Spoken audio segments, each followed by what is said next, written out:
नमस्कार दोस्तों, सखी हिंदी कहानियाँ चैनल पर आपका स्वागत है। आज हम लेखिका मधु वशिष्ठ द्वारा लिखित कहानी लेकर आए हैं। कहानी पसंद आए तो चैनल को प्लीज़ सब्सक्राइब ज़रूर करें। आरती जी ने अपने कमरे का दरवाज़ा खोला तो पाया कि मीनू और सौरभ के कमरे भी अब पूर्णतया बंद न होकर केवल पर्दे ही लगे हुए थे। जब से वर्क फ्रॉम होम शुरू हुआ तो आरती जी को बहुत खुशी हुई कि अब बच्चे घर पर ही रहकर काम करेंगे। मीनू के कॉलेज जाने के बाद उन्हें मीनू की फिक्र ही रहती थी। सौरभ और बहू रानी भी सुबह ही घर से निकल जाते थे। शाम तक आरती जी को बहुत अकेलापन महसूस होता था। उन्हें अपना वही समय याद आता था जब बच्चे छोटे होते थे और उन्होंने केवल 2 कमरे अपने पास रखकर बाकी घर को किराए पर दे रखा था। उन 2 कमरों में ही शर्मा जी, सौरभ, मीनू और सब साथ साथ ही एक कमरे में बैठे रहते थे। क्योंकि घर में एक ही एसी था तो सब सोते भी एक कमरे में साथ ही थे। सारा दिन शिकायतें और मनुहार ही चलते रहते थे। शर्मा जी के बाद भी दोनों बच्चों का साथ मुझे बहुत सहारा देता था। हालांकि जब सौरभ कॉलेज में और मीनू 11वीं में ही थी, लेकिन फिर भी एक दूसरे के सुख दुख को समझते हुए यूं ही समय कट रहा था।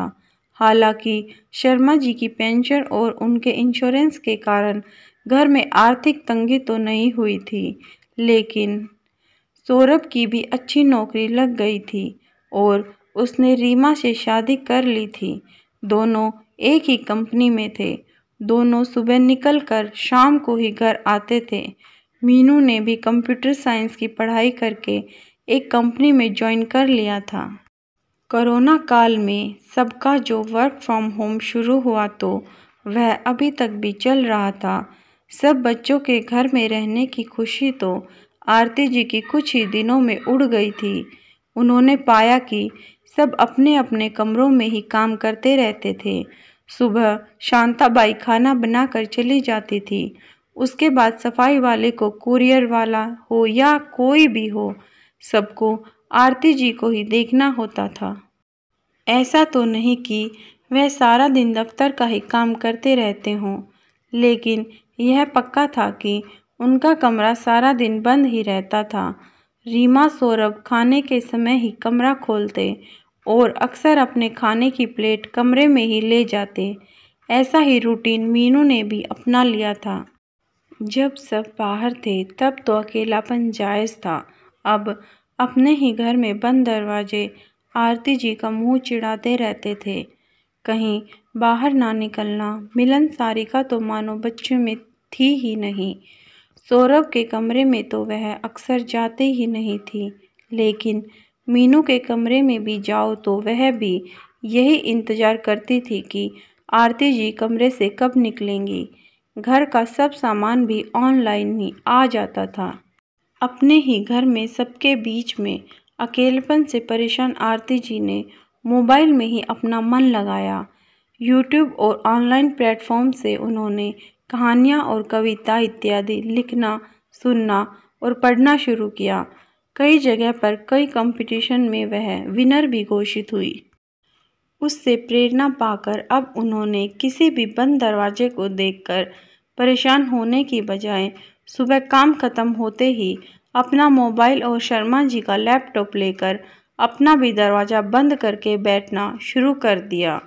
अपने समय को वह अपने मनपसंद गाने, भजन या यूट्यूब से कोई वीडियो देखने में या कोई अच्छी सी पुस्तक या कहानी पढ़ने में लगाने लगी। कंप्यूटर में भी बहुत कुछ करना उन्होंने यूट्यूब से ही सीखा था। फेसबुक में अब उन्होंने अपनी बहुत सी पुरानी दोस्तों को भी ढूंढ लिया था। जी हाँ, अब घर की परेशानी का कारण ही बदल चुका था, क्योंकि अब आरती जी अपना दरवाज़ा बंद करके बैठने लगी तो आदत अनुसार ऑनलाइन सामान के आने पर हर डोरबेल का ख्याल बच्चों को खुद ही रखना पड़ता था, क्योंकि अब आरती जी उठकर बार बार बाहर नहीं आती थी, अपितु उनसे मिलने के लिए ही दरवाज़ा खटखटा के बच्चों को आना पड़ता था।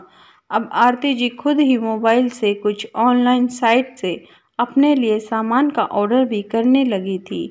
अब बच्चों को जब उठकर वह सामान रिसीव करना होता था तो उन्हें बहुत गुस्सा भी आता था।